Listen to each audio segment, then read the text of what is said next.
States or anywhere in this world, you cannot drive your car or ride your motorcycle unless you have insurance. Often the topic of motorcycle tires gets overlooked by motorcycle riders. They do rely on a good weather, they do rely on attentive drivers on the road. Does this thing exist? And they do rely on pure luck. The entire motorcycle is up in the air, and only tires are what's connecting you to the road. So my point is pretty much simple. Riding on a cheap rubber means riding without insurance. Today I've got the pair of Bridgestone S22 tires for review, and today we're gonna do something unusual. We're gonna put them on Ninja 1000. Wait, why? You probably got a lot of questions, but I'm gonna address them all in a few. Just hit the subscribe button and we'll get going. Shall we? No. Hold on. It wasn't enough. Shall we?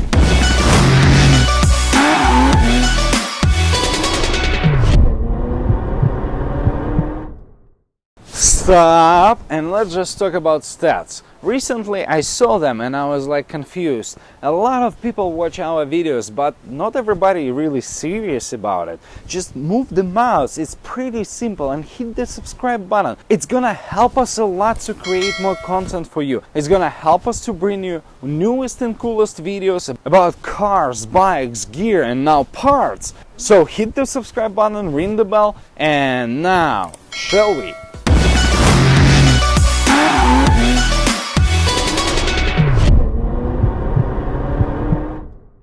I got a quick tip for you.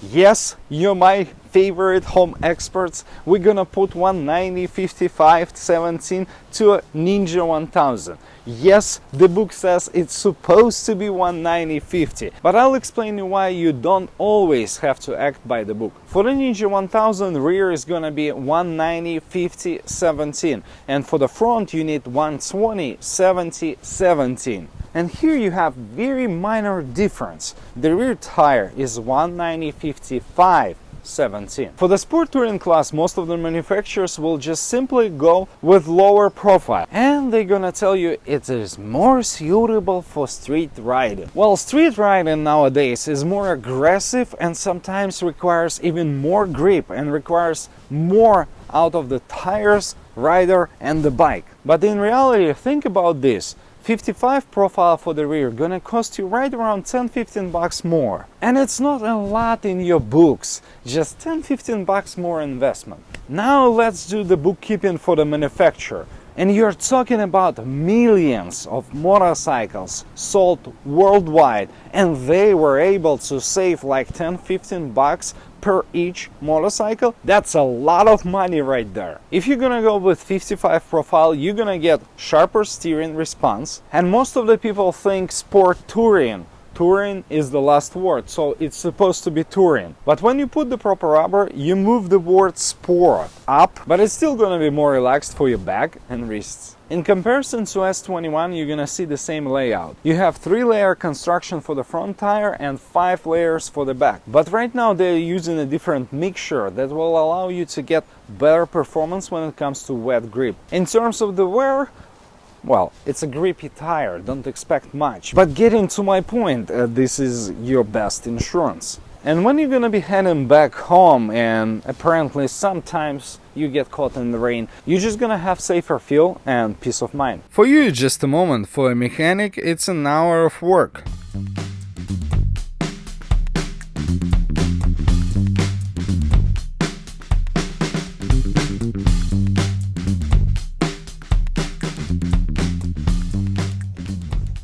Now when everything is done, let's get going. For everyone who lives here, you can tell where I'm at. Leave the comment below. I'm just curious if you recognize this road. It's very beautiful out here today. It's right around 53-55 degrees. We just put about 50 miles on those tires. You can see I get rid of all the leathers, I get rid of most of the hairs. Still have it, but hey, we just put them on. My first impression, yes, they warm up quicker in comparison to Q3 Plus. So here I am with the goal to put right around 300, maybe 400 miles if possible today. Yeah, I know. I want to work out this tire as much as it gets and just give you my full review, just give you all my thoughts, so you better understand what you're buying and how it feels, especially with the heavier bike like my Ninja 1000. So let's put some miles and see how it feels. I'll see you in a bit. Miles back and forth on this canyon road, and I have really interesting thought.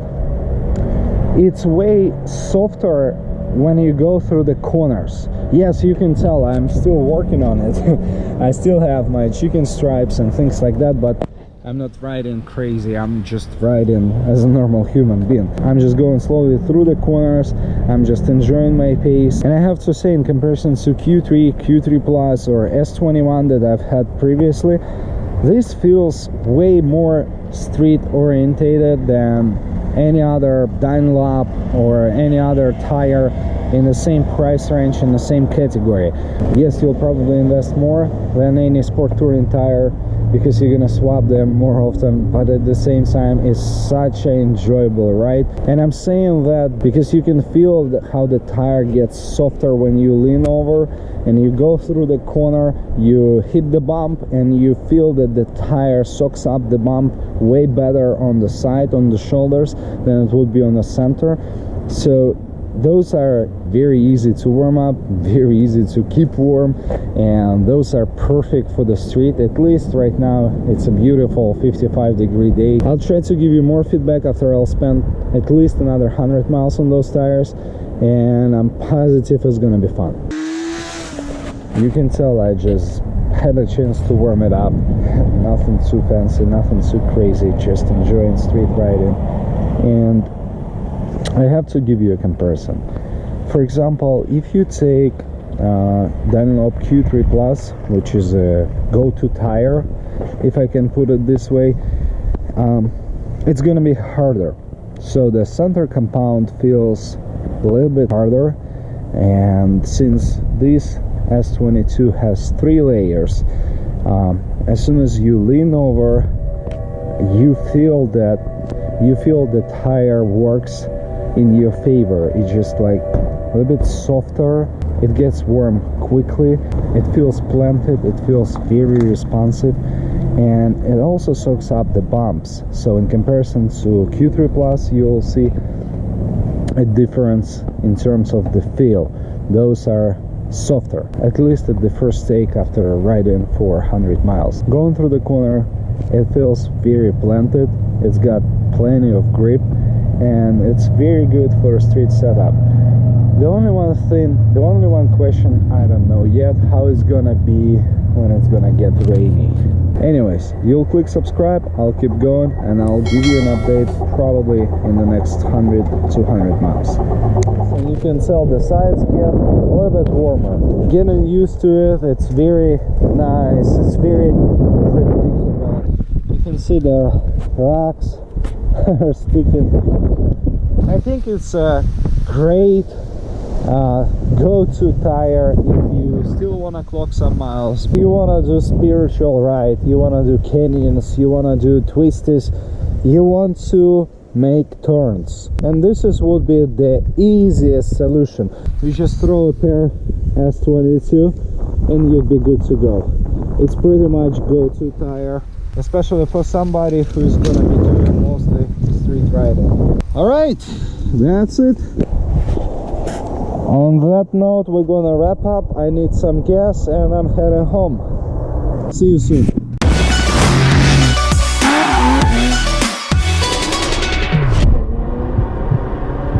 After 700 miles, the rear tire definitely lost some tread. But tires feel soft, predictable, and give you really good feel for the bumpy streets. Bridgestone features those tires as a sport category, but when you start looking to the sport touring, you're just not gonna save a lot by investing in a sport touring tire. Current market price should ring your bell and say, hey, it's not worth to save those 20-30 bucks. You better opt out for more grippy tire. Yes, they will get worn faster. Yes, they cost a little bit more, but they will catch you if you're gonna slip. your insurance company won. And I have to say it as a final conclusion. This is probably the best bang for your buck right now on the market, and this is why I got them.